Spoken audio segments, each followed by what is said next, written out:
Hello नमस्कार, मी सुवर्ण zone किचनमध्ये परत एकदा तुमचे अगदी मनापासून स्वागत. सगळ्या सबस्क्रायबरचे धन्यवाद, सगळ्या व्ह्यूअर्सचे मनापासून आभार. आज आपण खूप छान अशी भाजी बघणार आहोत, ती म्हणजे बिना कांदा लसूण भरलेल्या कारल्याची भाजी. तर भरलेले म्हणण्यापेक्षा अगदी सोप्या पद्धतीने पटकन अशी होणारी कारल्याची भाजी. तुम्ही म्हणाले एवढे कारल्याची भाजी बनवणं, तर अजिबात नाही. सगळ्या माझ्या व्ह्यूअर्सला माहिती आहे की आपल्याकडे खूप छान अशा चटण्या मिळतात. तर मला आज कारल्याच्या चटणीची ऑर्डर आहे. तर त्याच्यासाठी मी खूप छान असे कारले ताजे ताजे मिळाले, मला ते घेतले आणि ते कारले बघून मुलगा म्हटला की आई छान अशी कारल्याची भाजी बनव. म्हटलं चला या कारल्याची भाजी पण बनवणं होईल आणि चटणी पण होईल. तुम्हाला पण जर कारल्याची चटणीची ऑर्डर द्यायची असेल तर तुम्ही देऊ शकता. माझ्या याच्यावर मी अपलोड केलेला आहे नंबर आणि चॅनलवर कशी चटणीचं चटणीची ऑर्डर कशी द्यायची ते पण सांगितलेलं आहे. नक्की चॅनलवर जाऊन बघा. तर त्यासाठी मी इथे घेतलेले आहेत 4 ते 5 छान असे कारले. आपल्याला छान असे चिरून घ्यायचे आहेत. बघा सध्या श्रावण महिना चालू आहे, तर कोणाचं काही उपवास वगैरे असतात तर त्याच्यात कोणी कांदा लसूण खात नाही. तर त्यांच्यासाठी खूप छान अशी आज आपण बघणार आहोत भाजी ही. तर आपण आज जी ग्रेव्ही बघणार आहोत ना बिना कांद्या लसणाची, ती तुम्ही इतर कुठल्याही भाजीलाही वापरू शकता. अशीच आज आपण बिना कांद्या लसणाची ग्रेव्ही बघणार आहोत. तर बाजारातनं कारले आणल्यानंतर सध्या पावसाळ्यात खूप छान असे कारले मिळतात. तर कारले आणल्यानंतर सगळ्यात पहिल्यांदा स्वच्छ धुवून कोरडे करून घ्यायचे आहे. आणि बघा मी या पद्धतीने चिरून घेतलेले आहेत. आणि आतल्या बिया जाड असतात, त्या चांगल्या लागत नाही खाताना, म्हणून बिया आपल्याला सगळ्या काढून टाकायच्या आहेत. बघा या पद्धतीने थोडीशी त्यावर हळद टाकून घ्यायची आहे. 1 चमचा मीठ टाकून घ्यायचं आहे. काय होतं, छान असे कारले आपले वाफले जातात आणि ज्यावेळेस आपण खातो ना त्यावेळेस ते पानसट लागत नाही. त्यामुळे मीठ आणि हळद अशी टाकून घ्यायचं आहे. आणि अगदी थोडंसं पाणी टाकायचं आहे कारले वाफले जावेत म्हणून. व्यवस्थित साधारणतः अर्धा ग्लास आपल्याला पाणी टाकून घ्यायचं आहे. बघा मी खाली पाणी टाकलेलं आहे, त्याच्यात अगदी थोडंसं पाणी टाकलेलं आहे कारले छान वाफवावे म्हणून, तेवढ्याच पुरतं. आणि आपल्याला कारल्याच्या आता 1 ते 2 शिट्ट्या करून तुमच्या कुकरला जसं ॲडजस्ट होईल तसे करून छान कारले आपल्याला वाफवून घ्यायचे. आता जोपर्यंत आपले कारले छानपैकी उकडत आहे तोपर्यंत आपल्याला काय करायचं आहे, ग्रेव्ही तयार करून घ्यायची आहे. तर त्यासाठी मी इथे घेतलेले आहेत बघा 5 ते 6 घेतलेले आहेत काजू. त्यानंतर शेंगदाणे घेतलेले आहेत 1 चमचा आणि 7-8 घेतलेल्या आहेत लाल मिरच्या. या मिरच्या कमी तिखट आहेत. हे सगळं मी स्वच्छ धुवून मग भिजत ठेवलेलं आहे.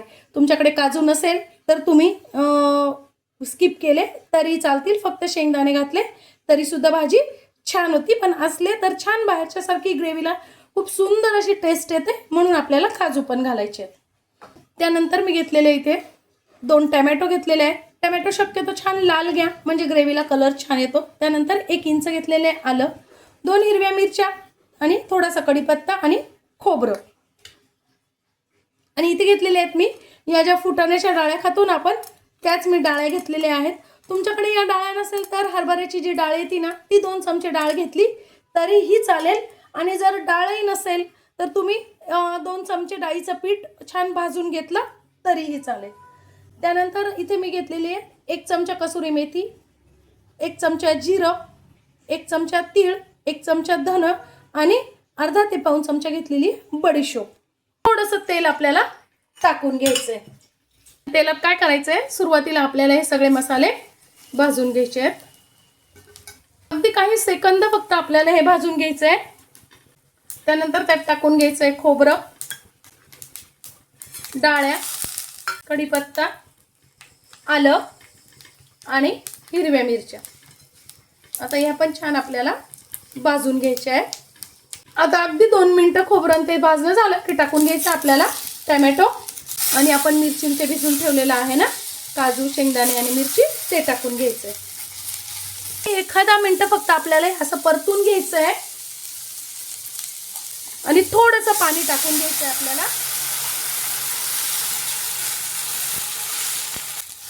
जास्ती पाणी नाही टाकायचं आपल्याला, अगदी थोडासा अर्धा ग्लास मी फक्त पाणी टाकून घेतलेलं आहे. आणि टाकून घ्यायचं आहे अर्धा चमचा मीठ. आता झाकण ठेवून मीडियम गॅसवर आपल्याला छान 3 ते 4 मिनिटं छान हे सगळं छान शिजून घ्यायचं आहे. 3-4 मिनिटं झालेली आहे आणि ग्रेव्ही आपली छान सॉफ्ट झालेली आहे. गॅस बंद करून टाकायचा आहे. टोमॅटो पण छान शिजले गेलेले आहेत आणि आता हे पूर्णपणे थंड होऊ द्यायचे. छान झालेले आहेत कारले अगदी. आता ग्रेव्ही पण आपली गार झालेली आहे. बारीक करून घ्यायची मिक्सरला. थोडंसं पाणी घालून, नसल होत तर थोडंसं पाणी घालून केली तरी काही हरकत नाही. बघा मस्त असा कलर आलेला आहे ग्रेव्हीला आणि ग्रेव्ही पण छान बारीक झालेली आहे. आता सेम कढई आहे, त्याच कढईत आपण तेल टाकून घेणार आहोत.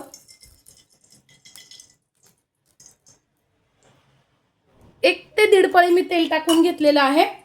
आपल्याला टाकून घ्यायची आपण केलेली ग्रेव्ही. त्याची आपल्याला हळद, त्यानंतर चवीनुसार लाल तिखट,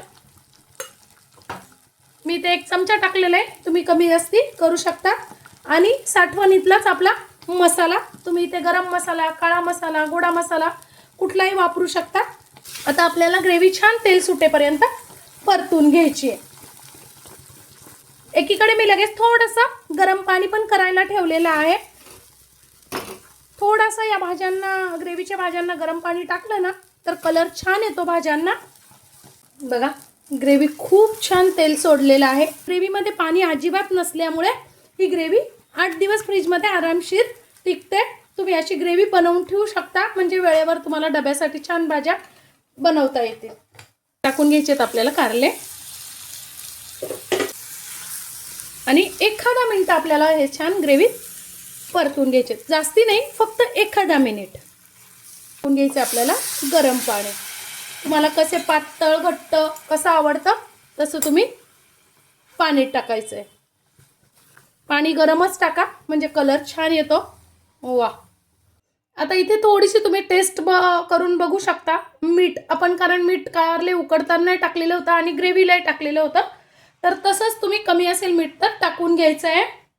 त्यानंतर थोडंसं टाकून घ्यायचं आहे गूळ आणि 2 चमचे टाकून घ्यायचे आपल्याला चिंचेचा, मी इथे गर काढून घेतलेला आहे तो टाकून घ्यायचा आहे.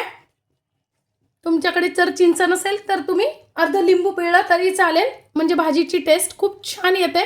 अजिबात कडू लागत नाही भाजी. मला थोडंसं मीठ टेस्ट घेतल्यानंतर कमी वाटतंय म्हणून मी टाकून घेते परत अर्धा चमचा मीठ. आणि आता आपल्याला भाजी छान एक मंद गॅसवर अगदी 1-2 ते 3 मिनिटं छान उकळून घ्यायची आहे.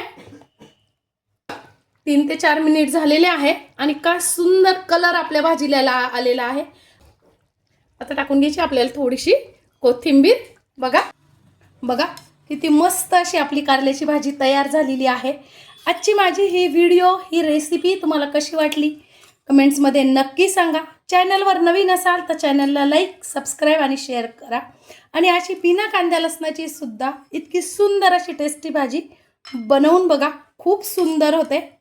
धन्यवाद.